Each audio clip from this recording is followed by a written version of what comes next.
Como o pastor Lutero bem colocou hoje pela manhã, estamos chegando ao último domingo do ano, dia do Senhor, quando nós nos reunimos solenemente para adorar ao Senhor, agradecer por sua salvação, por sua bondade e misericórdia, que nos foi revelado em Cristo Jesus.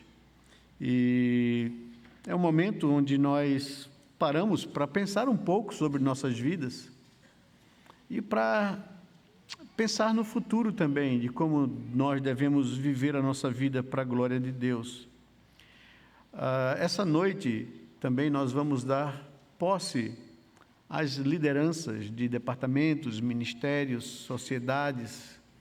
E eu queria trazer uma palavra para a igreja, para todos nós como cristãos, sobre a capacitação para o serviço do Senhor.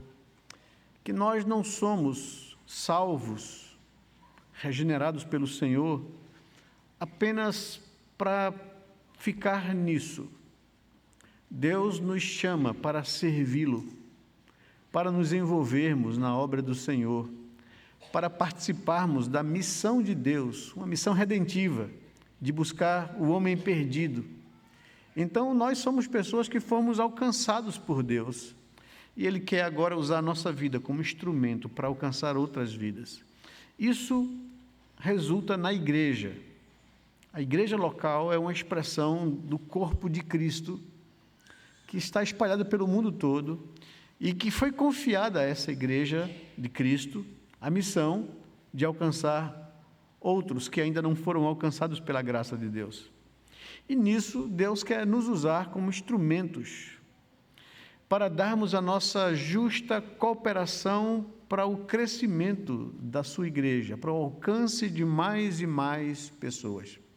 É sobre isso que eu gostaria de falar com vocês nessa noite.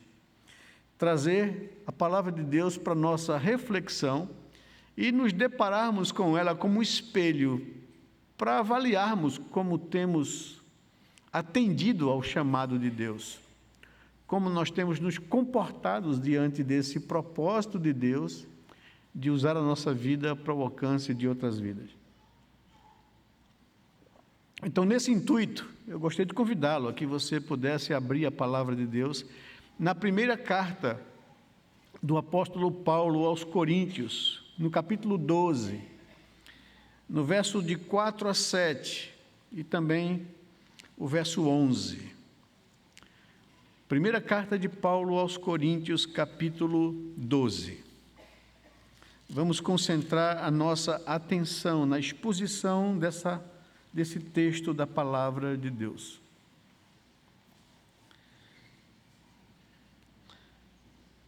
Primeira Coríntios, capítulo 12, verso de 4 a 7 e também o verso 11. Diz assim a palavra do Senhor: Ora, os dons são diversos, mas o Espírito é o mesmo. E também há diversidades nos serviços, ou ministérios, a palavra que aparece lá no original, mas o Senhor é o mesmo. E há diversidade nas realizações, ou nos resultados, mas o mesmo Deus é quem opera tudo em todos. A manifestação do Espírito é concedida a cada um visando um fim proveitoso.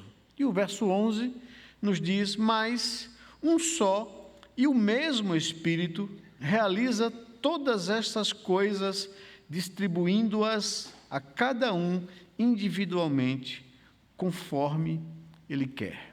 Vamos orar ao Senhor, buscar mais uma vez a sua presença e direção nesse momento, para que o mesmo Espírito que inspirou os autores a escreverem a palavra de Deus possa iluminar a nossa mente e abrir o nosso entendimento para conhecermos o que Ele quis nos falar. Pai amado, muito obrigado pelo privilégio que o Senhor nos concede de estarmos juntos aqui como igreja do Senhor, prestando ao Senhor esse culto solene que a Ti é devido. Nós queremos agradecer por esse privilégio, porque somos acolhidos diante do Deus Santo, do Deus soberano, Senhor, majestoso, cheio de glória, e temos o privilégio de estarmos diante de Ti, contemplarmos a Tua beleza. Pedimos em nome de Jesus que nos dê o entendimento da Tua palavra, que o Teu Espírito Santo nos comunique ao coração essas verdades que Ele mesmo inspirou o autor sagrado a deixar registrado isso para o nosso conhecimento. Que o Senhor possa nos ajudar a compreender a Tua palavra, que o Senhor possa nos ajudar a receber a palavra como não palavra de homens, mas como palavra de Deus. Que o Senhor nos dê a graça de vivermos, sermos desafiados a colocar em nossa vida prática, dependermos do Senhor para vivermos a nossa vida. Nos abençoe nessa noite, manifesta a Tua graça no nosso meio, para que saímos daqui na certeza de que estivemos diante do Senhor e a nossa vida foi transformada por Ti. Nós Te agradecemos e oramos assim ao Senhor, em nome de Jesus, Pai. Amém, Senhor Deus. Amados, eu não sei vocês, mas geralmente quando chego ao final do ano, de um ano de trabalho, chego meio me sentindo cansado, exaurido nas forças. E eu penso, quem em algum momento na sua vida cristã não se sentiu assim? Cansado, até mesmo desmotivado às vezes, chegando até a pensar, será que valeu a pena o resultado da minha vida esse ano? Às vezes até questionando o que eu estou fazendo. Geralmente esse tipo de sentimento pode ocorrer por diferentes fatores, como um ânimo abatido, uma falta de estímulo, algum problema circunstancial, ou até mesmo falta de comunhão com Deus, resultado de algum pecado não conhecido ou não confessado. Às vezes, quando nos achamos abatidos, alguns desses fatores estão aqui sendo levados em consideração. Porém, o fator mais comum a esta falta de motivação é estar no lugar que não é bem o seu lugar, no serviço da igreja, ou fazendo aquilo que não é exatamente o que você gostaria de fazer. Você se sentir obrigado, sobrecarregado em alguma coisa. No texto que nós acabamos de ler, o apóstolo Paulo orienta a igreja em Corinto sobre o fato da existência de diferentes tipos de dons. Dons são habilidades sobrenaturais concedidas pelo Espírito Santo de Deus à igreja, aos crentes, com o propósito de que eles desempenhem uma área de serviço, um ministério na igreja, que eles sejam úteis à igreja, ao corpo de Cristo, que eles deem a sua justa colaboração para o crescimento do todo. Linguagens de Paulo, a carta aos Efésios, no capítulo 4. Então, o texto nos mostra isso, Paulo está dizendo isso aos coríntios, que há diferentes tipos de dons, que há variedade de serviços, ou de ministérios, ou de oportunidade de ser útil e de servir. E diz também que há diversidade nos resultados, nas realizações. O texto nos ensina que o Espírito de Deus é quem nos chama para realizarmos um determinado serviço no reino, um determinado ministério, uma área de serviço, que é Ele quem nos capacita com dons e com habilidades para efetuarmos o serviço para o qual fomos chamados pelo próprio Espírito de Deus. O texto Paulo está orientando a igreja nisso, e ainda fala que é Ele, o Espírito, quem opera através de nós os resultados que Ele mesmo determinou. Então, é interessante isso. Nós somos pessoas débeis.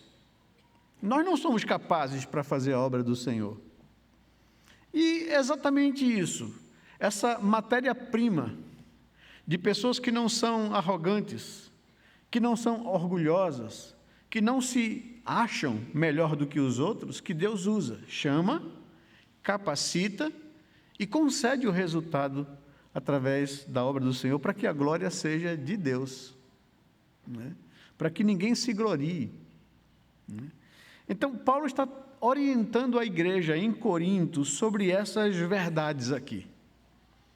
O texto nos desperta para entendermos uma verdade clara: o Espírito de Deus é dinâmico e faz as coisas conforme o seu querer. Isso é algo que nós temos como uma igreja local de nos ater e nos preocupar. Porque, geralmente, denominações tradicionais e históricas, durante o decorrer da história, montam determinadas estruturas e querem viver debaixo dessas estruturas a ferro e a fogo. E veja, Paulo está trazendo um desafio para os coríntios pensarem que quem conduz a igreja, quem direciona a igreja, e ele aqui considera o aspecto de cada igreja local. É ele quem é dinâmico, é ele quem conduz, é ele quem habilita, é ele quem chama, é ele quem capacita e é ele quem faz surgir os resultados. É isso que Paulo está dizendo aqui aos coríntios. O texto nos chama a atenção para isso. Às vezes nós criamos certas estruturas na igreja e procuramos mantê-las a todo custo e a qualquer preço. Com isso, muitas vezes, temos atrapalhado, de certa forma, o Espírito Santo de fazer a obra do jeito dele. Pois o texto afirma que o Espírito realiza todas essas coisas conforme lhe apraz. Deus tem sua própria maneira de fazer as coisas, e é necessário que haja de nossa parte interesse, discernimento e disposição para fazer do jeito de Deus. Ele é quem, de fato, é o Senhor e é o pastor da sua igreja. Uma coisa que eu sempre falo, porque tenho tomado para mim, né, que o pastor da igreja é Cristo. E que todos nós, quer o corpo pastoral, ou o corpo de presbíteros, ou diáconos, ou cada crente nos seus serviços e ministérios, tem que buscar discernir, tem que ter interesse para perguntar a Deus o que Ele quer da igreja e como Ele quer que a gente o sirva no seu propósito redentivo. Porque a igreja existe para esse fim. Insistimos em dizer, não é uma associação religiosa do qual você se torna parte dela, sendo recebido na igreja, e você vem assistir aos cultos, e você vem participar dos eventos da igreja. Não. Igreja é um organismo vivo, é um corpo dinâmico, que tem por objetivo servir a Cristo, se encaixar na sua missão, no seu propósito redentivo, e entender o que nós somos e o que Deus quer de nós como uma igreja local. Portanto, eu gostaria de desafiar-nos a pensar sobre algumas questões que dizem respeito à vida da igreja local. Queria fazer algumas perguntas a você, como membro, como parte desse corpo, dessa igreja. Você está em algum lugar de serviço? Você participa de alguma área de serviço na igreja? Se sim, você é a pessoa certa para realizar o que você está fazendo? Para que você não se abata, não se desanime, porque está fazendo alguma coisa ou está atuando numa área que não é a área que Deus te deu capacidade para atuar?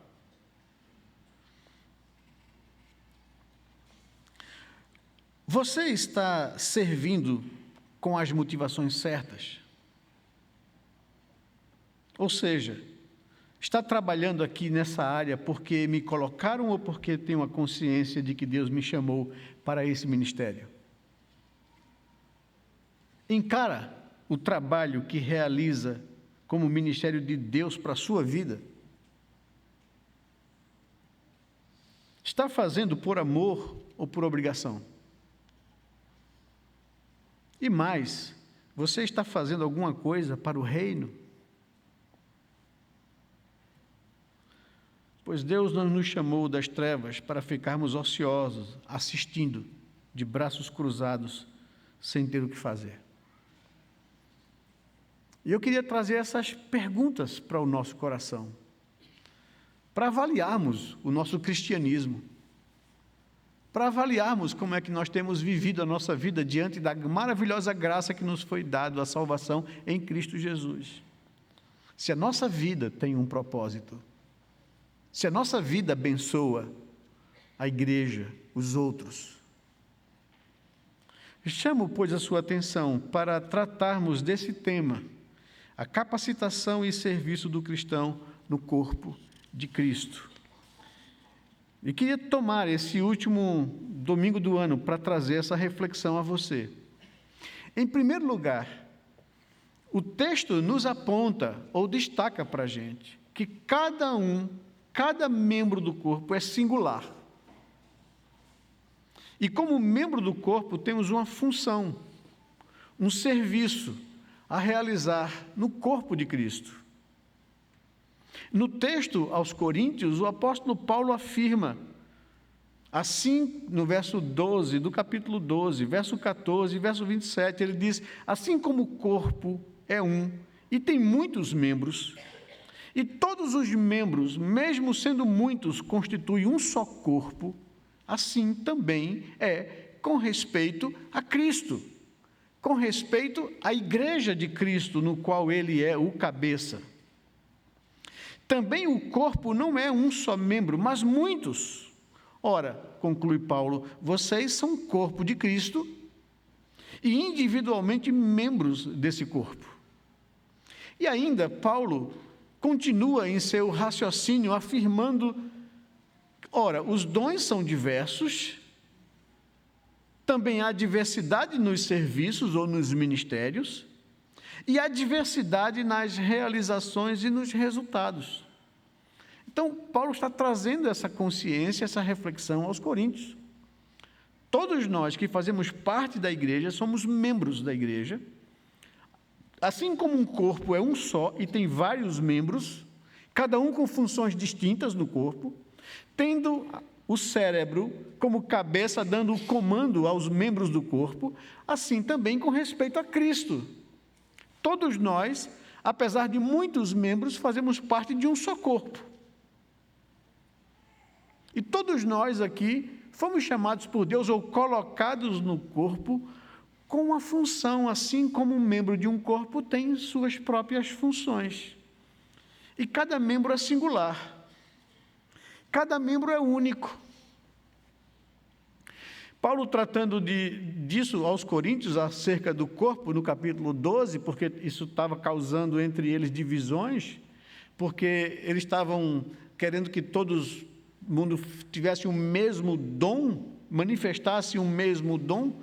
Paulo diz que não é assim, que é o Espírito Santo quem concede os dons a cada um conforme ele quer. E não depende do homem escolher dons. E Paulo faz uma comparação. Estava havendo orgulho na igreja por causa de determinados ministérios que ficavam mais em destaque. Estava havendo inferiorização de outros membros porque não tinham determinados dons na igreja. E Paulo diz, olha, a mão não pode dizer ao pé que não precisa dele. Porque a mão nunca vai conseguir fazer a função que os pés fazem no corpo. E vice-versa. Então, a mão não tem de que se orgulhar, porque é mão, porque ela tem uma função distinta e precisa de todos os outros membros para funcionar de forma perfeita como um corpo. Paulo segue esse raciocínio. E quando ele estabelece isso, de que nós somos muitos membros, mas participamos de um único corpo, e cada membro tem uma função distinta, e há diversos dons, e há diversas áreas de serviço, e há diversos resultados operados pelo mesmo Espírito que nos capacita com esses dons. Isso significa dizer que cada membro é uma pessoa única, que não há ninguém igual a você, Ninguém vai fazer o que Deus designou para você fazer com os dons e habilidades que Ele lhe concedeu e do jeito que só você faria.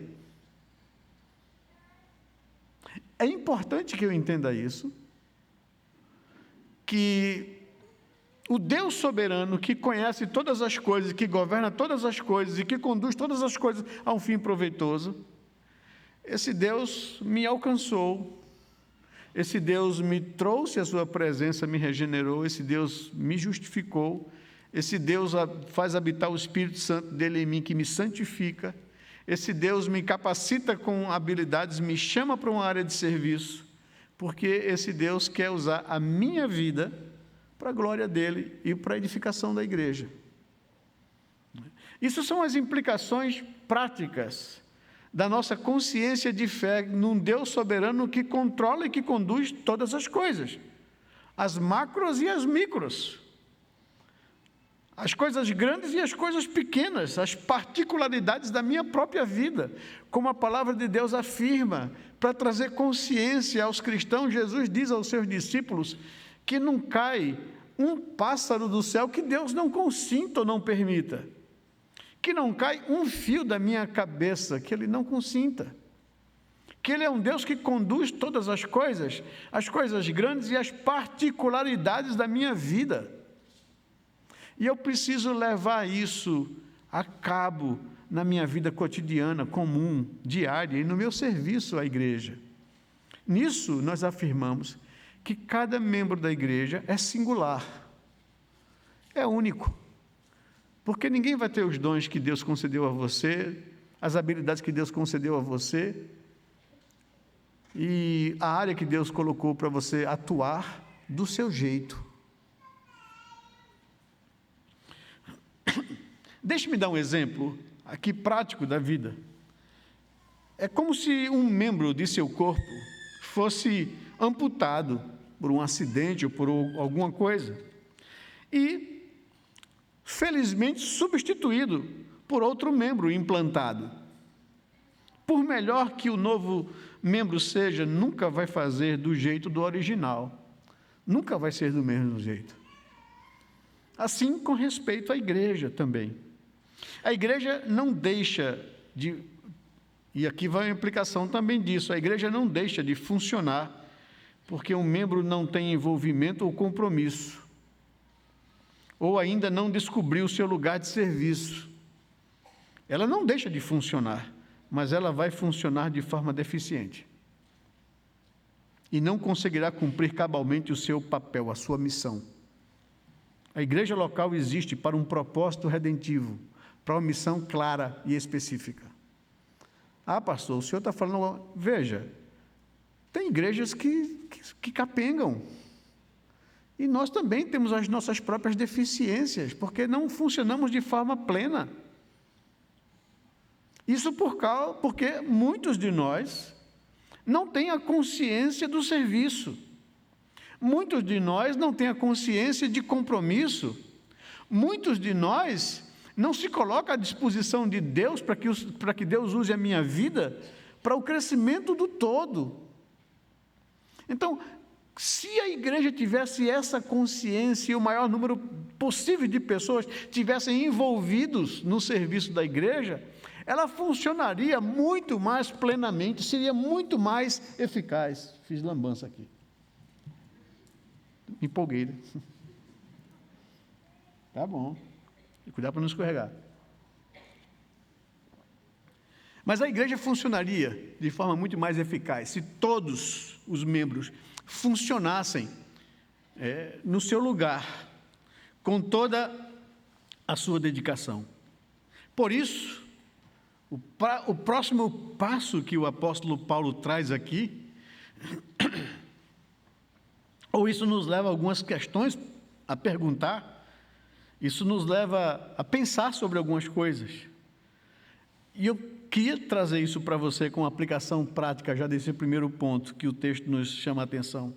Você já descobriu o ministério que Deus tem preparado para você na igreja? Você se preocupa e ora por isso? Senhor, onde eu posso ser útil? como o Senhor quer me usar no corpo.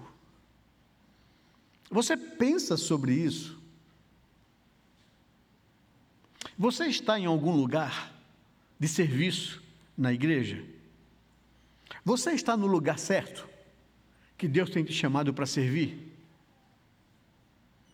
E ao superarmos essa primeira barreira, né, de desafio, de compreensão, de compromisso, chegaremos ao próximo passo, chegaremos à conclusão que ninguém é suficientemente capaz para fazer o serviço que Deus tem chamado a realizar. A primeira coisa é: eu sou singular, eu sou único. Deus, ao me redimir, fez isso com um propósito.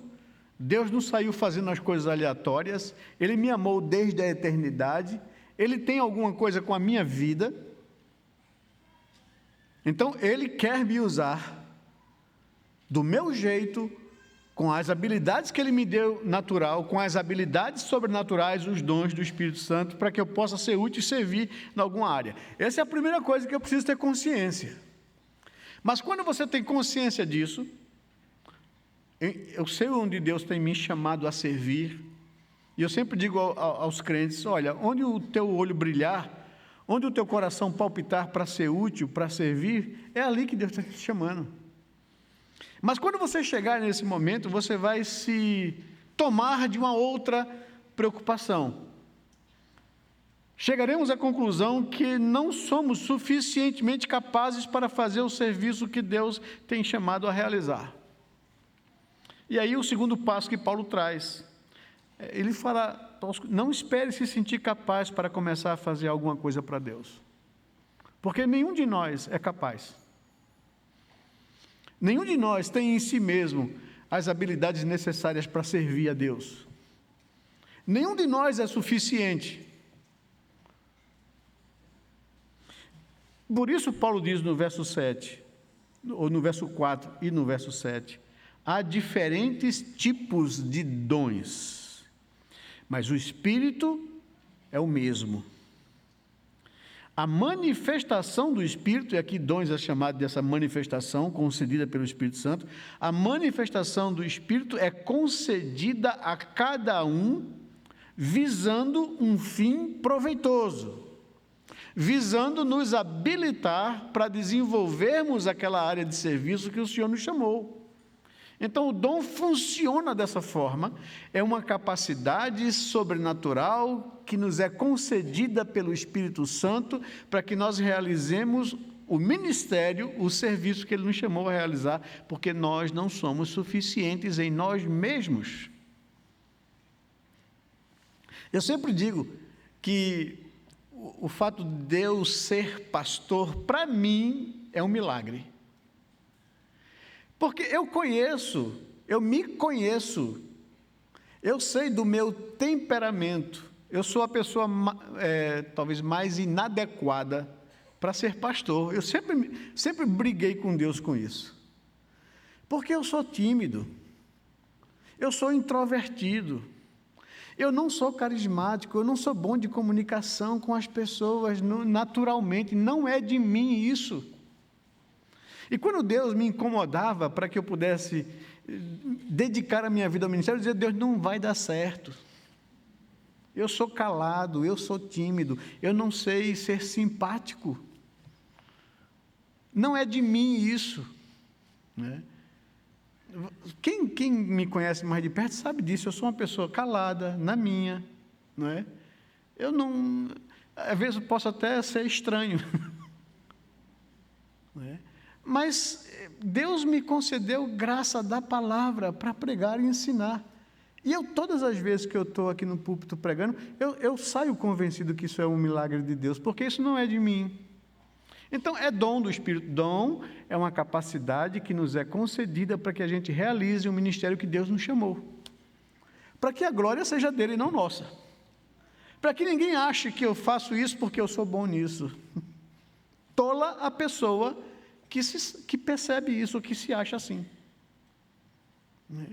Então, para mim, o que Paulo fala é a coisa mais clara e natural, me colocando no espelho da palavra.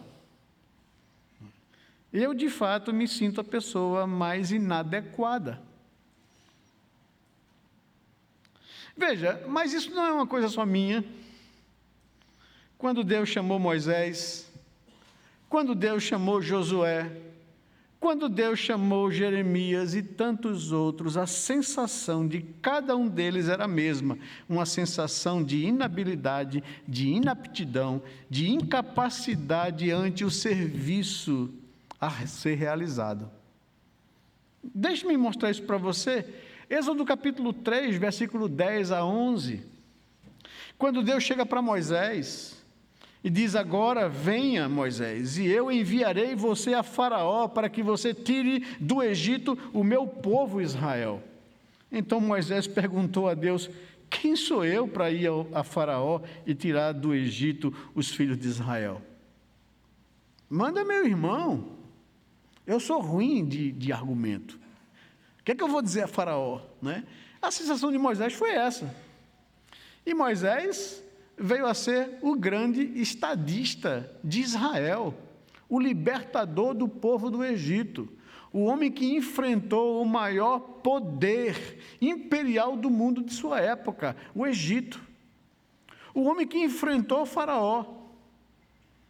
E que Deus mostrou que a glória era de Deus em cada praga que mandava no Egito, desmoralizando os deuses dos egípcios. Olhe para Josué, quando Moisés morreu, e Josué era moço, discípulo de Moisés, servia a Moisés, auxiliava Moisés, o grande Moisés. E Deus agora diz para Josué: Moisés morreu, agora é com você, Josué. E Josué, cheio de temor, Deus então lhe dá muitas garantias para que ele não temesse o desafio que estava diante dele. Veja as garantias que Deus deu a Josué para que ele não temesse. Ele fala lá em Josué capítulo 1, verso 2, verso 5, verso 6 e verso 9. É testemunho pessoal de Josué escrevendo isso. Moisés, Deus chega para ele e diz: Moisés, meu servo, está morto. Prepare-se agora e passe este Jordão. Entre na terra que eu vou dar aos filhos de Israel. Ninguém poderá resistir a você, Josué. Assim como estive com Moisés, estarei com você, Josué. Não deixarei, nem o abandonarei. Seja forte e corajoso, pois você fará este povo herdar a terra. Não tenha medo, nem fique assustado, porque o Senhor, seu Deus, estará com você por onde quer que você andar.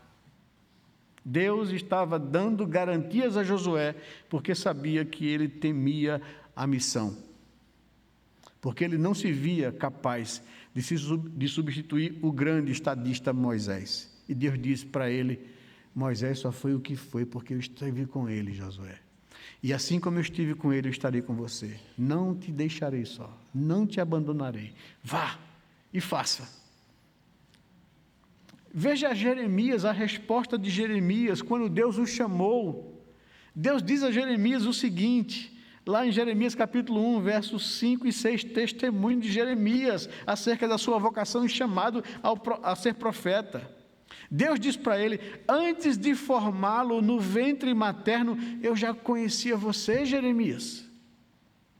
E antes de você nascer, eu o consagrei e o constituí profeta entre as nações. Então Jeremias disse ao Senhor: ah, Senhor Deus, eis que não sei me expressar bem, não passo de uma criança. Como o Senhor vai me confiar essa missão? E Jeremias veio a ser um dos grandes profetas do povo de Israel.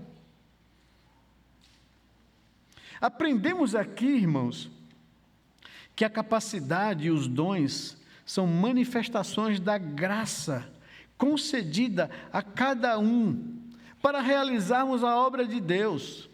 Isso não vem de nós, é de Deus, não vem do homem para que homem nenhum se glorie. Essa capacidade sobrenatural Deus reserva para ele, para que ninguém se glorie, para que ninguém se ache. O Espírito é quem administra e distribui os dons a cada um conforme o seu querer e conforme o seu propósito. E a vida cristã precisa depender e confiar nisso. Não é, o conselho nomeia ou indica o seu nome para alguma área, você diz, não, mas eu não me sinto capaz. Amém! A gente não está chamando você porque percebe capacidade em você. A gente está analisando o seu caráter, seu compromisso, sua conduta, seu serviço, sua vontade de ser útil. Porque a gente sabe que Deus é quem vai te capacitar para você fazer a tarefa que Ele tem te chamado a fazer. Eu digo a vocês, confiem nos pastores, na liderança, porque nós não fazemos isso por qualquer motivo ou de qualquer jeito. Isso nos leva a outras perguntas. Quais os dons que o Espírito lhe tem dado para que você realize a obra a qual Ele lhe tem chamado a fazer, a realizar? Uma coisa é meu lugar de serviço, outra coisa é as habilidades que Deus tem me dado para realizar. Quais são os dons que Deus me tem dado? Você já orou sobre isso? Já tentou trabalhar essas questões particulares e pessoais e subjetivas com Deus? Você conhece esses dons que Deus lhe concedeu? E ainda sabe para que Ele lhe concedeu esses dons? Então, são perguntas que eu preciso fazer a mim, na minha vida e na minha caminhada de serviço.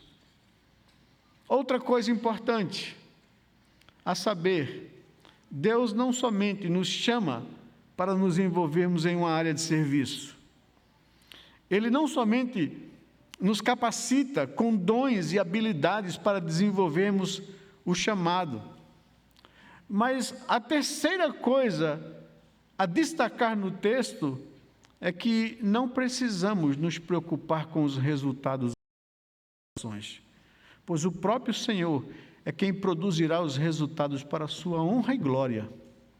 É isso que o verso 6 e o verso 11 nos diz. Há diversidades nos resultados e nas realizações, mas o mesmo Deus é quem opera tudo em todos. Todas essas coisas são realizadas pelo mesmo e único Espírito, diz o verso 11, e Ele as distribui a cada um como Ele quer. Então, não compare os resultados do seu serviço com outras pessoas, porque eu sempre digo, os mais antigos vão entender, os novos não, Deus não é engenheiro de BNH, né? O BNH era o Banco Nacional de Habitação. Minha Casa Minha Vida de hoje. Deus não faz tudo igualzinho. Deus é dinâmico e Ele leva em conta a sua individualidade, a sua particularidade. Ele tem um propósito particular para cada um. E o resultado disso é o resultado que Deus quer. O que você precisa ser fiel e compromissado com Deus. O resto é com Ele. Não se preocupe com o resultado. Deus dará o resultado. É Ele quem dá os dons, é Ele quem dá a área de serviço e é Ele quem dá os frutos do resultado do trabalho. É isso que Paulo está dizendo aos crentes em Corinto. E que Deus ecoa isso nos nossos ouvidos hoje. Deus não lhe chamou porque Ele viu em você alguma capacidade, mas sim porque Ele lhe amou e quer usar a sua vida para a glória dEle. Esse é o ponto. Desde o ventre materno, Ele lhe escolheu e lhe designou para que você fosse e desse frutos. O salmista, no Salmo 139, no verso 16, reflete sobre isso. Isso não é uma questão apenas pessoal do salmista. Isso é uma verdade que ecoa para todo aquele que é filho de Deus. Ele diz assim, no Salmo 139, verso 16, no teu livro foram escritos todos os meus dias, cada um deles escrito e determinado quando nenhum deles ainda existia. Isso se aplica ao Messias, isso se aplica ao escritor sagrado, isso se aplica à minha vida e à sua vida. Pois cada um dos nossos dias foram escritos e determinados quando eles ainda não existiam. Deus nos amou e nos elegeu antes da fundação do mundo. Então a sua vida não é fruto do acaso, não é uma aposta. A sua vida é o resultado da intenção de um Deus soberano que conduz todas as coisas a um fim proveitoso. Você e eu precisamos ter consciência disso. Foi o próprio Jesus quem nos disse, e João registrou no seu Evangelho, no capítulo 15, no verso 16, não foram vocês, fui eu quem os escolhi. Fui eu quem os designei para que vocês vão e deem fruto e o vosso fruto permaneça. Então entendem isso. Jesus está declarando aos seus discípulos, não foram vocês que me escolheram, fui eu que escolhi vocês. E não somente isso, fui eu quem designei vocês para que vocês vão e deem fruto. E o fruto de vocês permaneçam. Ele usará, meu querido, a sua vida para produzir os resultados que Ele mesmo determinou. Ao refletirmos sobre essas verdades, chegamos à conclusão que não são os nossos esforços, ou nossa força, ou nossa capacidade que fez alguma coisa, mas a graça de Deus em mim, através de mim. A glória é dele, eu sou apenas um instrumento do seu poder. Ele quer usar o seu poder e a sua glória em vasos de barro, para que homem nenhum se glorie. É isso que a Bíblia nos ensina. Chegamos aqui a algumas conclusões do que o texto escrito aos Coríntios nos ensina. Eu digo a vocês, é por essas razões, porque Deus não lhe chamou das trevas para a sua luz de graça. Ele fez isso por amor a você, Ele fez isso em Cristo Jesus, e Ele quer usar a sua vida, porque Ele tem um propósito com a sua vida. Então, procure o lugar de serviço.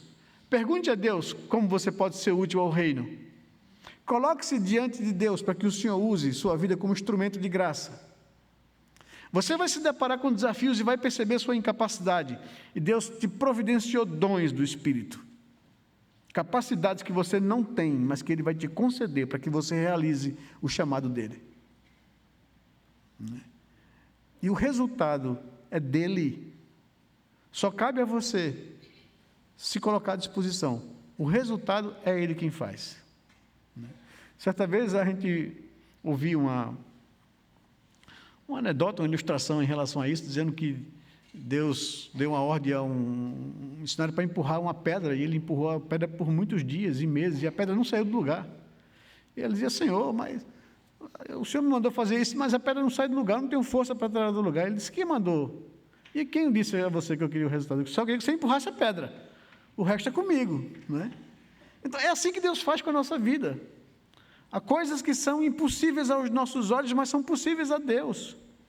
E Ele quer usar a minha vida e a tua vida para realizar esses milagres e essa graça através de mim e de você.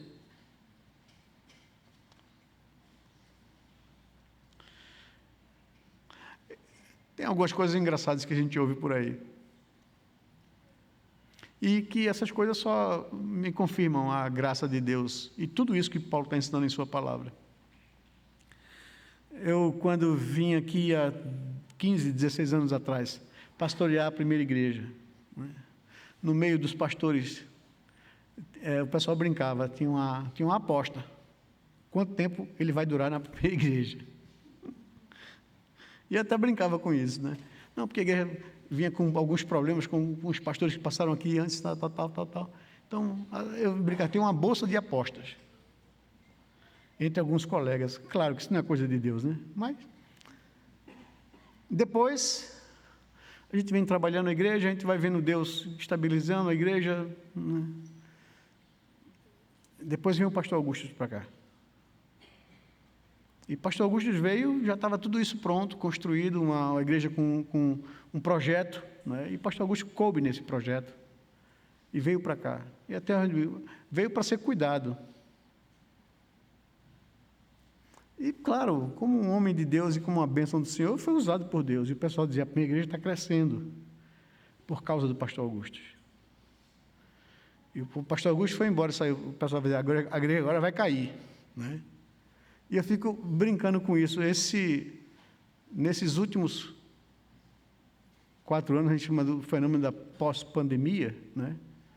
Nós recebemos até a metade do ano 700 membros na igreja. E esse ano, isso é surpresa nossa. É Jamim que traz essas contabilidades para a gente, que a gente não vive fazendo essas contabilidades. 314 novos membros. Não depende de Augustus, não depende de Cláudio, não depende de Lutero. Deus torna loucas as coisas desse mundo. Ele faz do jeito dele, como ele quer, independente e apesar de mim e de você. O que ele quer de mim e de você é apenas compromisso, entrega, dedicação. O resultado é dele, para que homem nenhum se glorie. Nós só precisamos saber o nosso tamanho. Por isso, busque a Deus, disponha-se, santifique-se, trabalhe com amor, com gratidão, com afinco, sabendo que no Senhor o seu trabalho não é vão, como afirma Paulo aos Coríntios, que foi Ele quem lhe escolheu, lhe designou para que você vá e dê fruto, e o seu fruto permaneça, como Jesus afirmou. Faça, porém, pelas razões certas, pelas motivações certas. Tenha o mesmo espírito de João, o Batista, como foi colocado hoje pela manhã também. João afirmava, é necessário que ele cresça, eu diminua. Faça ou tenha o mesmo desejo e a oração de Davi. No Salmo 19, verso 14, Senhor, que não somente as palavras dos meus lábios, mas, sobretudo, as motivações do meu coração sejam agradáveis à Tua presença. Só seremos pessoas realizadas e felizes espiritualmente quando descobrirmos o nosso lugar no corpo de Cristo. E quando estivermos sendo usados pelo Senhor Jesus.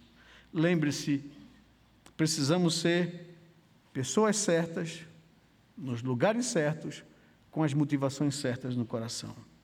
Deus nos abençoe nessa busca e na construção de uma igreja forte, bem firmada na palavra, e sabendo para onde ir, o que fazer, onde cada pessoa, cada membro esteja no seu lugar, dando a sua cooperação para o crescimento do corpo de Cristo.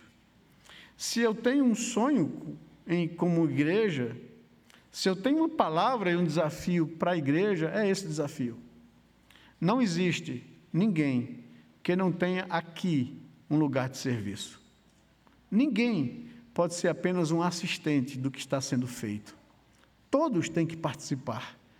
Todos são membros do corpo. Todos têm uma função no corpo. Todos precisam atuar para que a igreja seja de fato uma igreja relevante, que possa glorificar a Deus com a sua vida, com o seu serviço, possa se envolver na obra do Senhor de forma inteira. Então, meu querido, avalie como você tem vivido a sua vida cristã. E esse ano que se inicia, tome um propósito claro e firme no seu coração. Eu quero me dispor nas mãos de Deus para ser útil ao reino, para me engajar no propósito de Deus, para a honra do seu nome, para a edificação da sua igreja. É isso que deve ser o desejo do meu coração e do seu coração. Amém?